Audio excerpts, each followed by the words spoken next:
We're here. We're live We're live. This is together.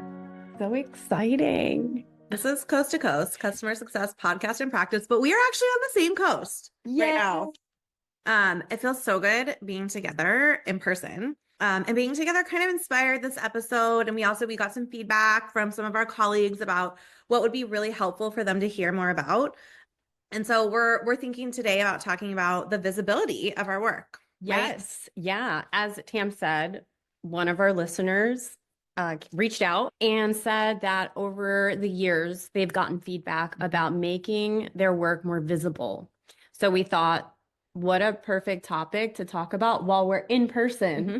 So it's one of those things where it might feel unnatural or cringy to build your own visibility because it might feel like you're kind of showing your work in a way that is out of your comfort zone, or you feel like it's not very humble, right? So like Kat, let's like think about some of the ways that people can do that so that there's visibility to their work and it feels organic and comfortable, but also helps elevate their career. Yes. Yeah. Sometimes it's not natural, like you said, to talk about yourself and elevate the work that you're doing.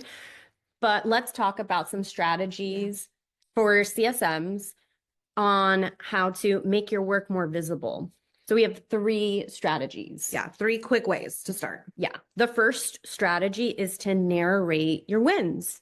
So after a tough call or a quick save, don't keep it to yourself. Drop a short recap to your team, to your manager, maybe to your colleague. Include context and outcome.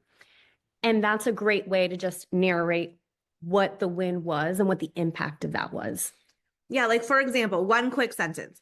Partner was struggling with low usage. I walked them through a custom re-engagement plan. Usage is already ticking up. Renewal risk has been reduced.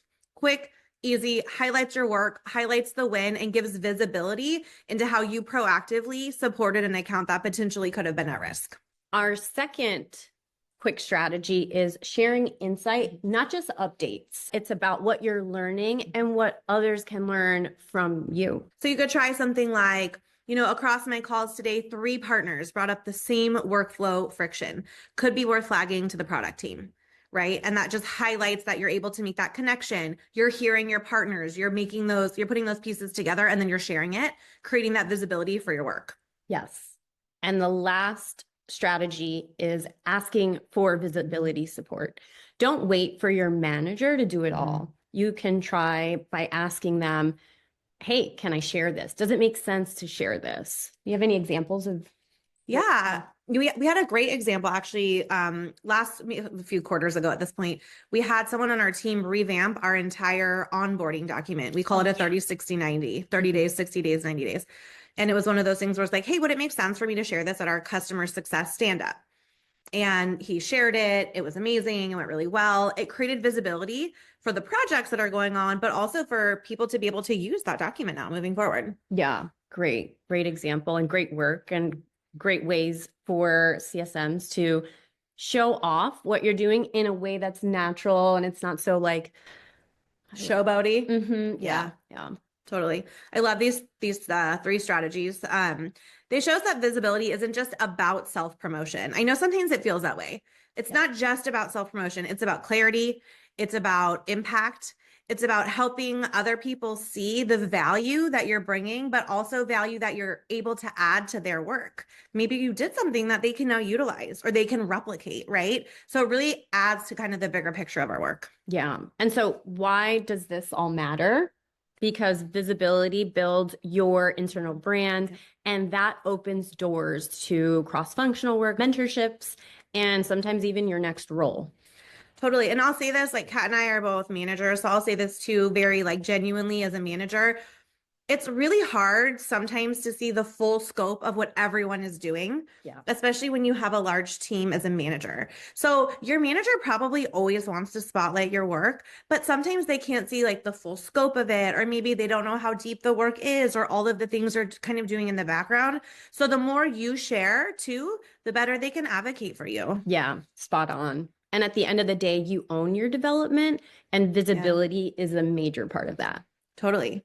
So here's our recap and our challenge for you as a listener, right? The quick recap: narrate your wins, Share insights, not activity logs. Like, we don't need that play by play. Like, what was the insight or like the value add or the impact? And then ask for visibility support. Yeah. And our challenge for you this week, try one of these 3 strategies, just one, whether it's a win, an insight, or asking for a spotlight moment, and see what happens. Totally. And if something works, or if you've got like a go-to visibility move that like Kat or I didn't mention, send us a DM or comment because we would love to share in a future episode. Yeah, whether you're remote or live like us today. In person. Yeah. Visibility builds connection, and connection builds growth. Totally. Thanks for tuning in to Coast Customer Success in Practice. We'll see you next time. Bye.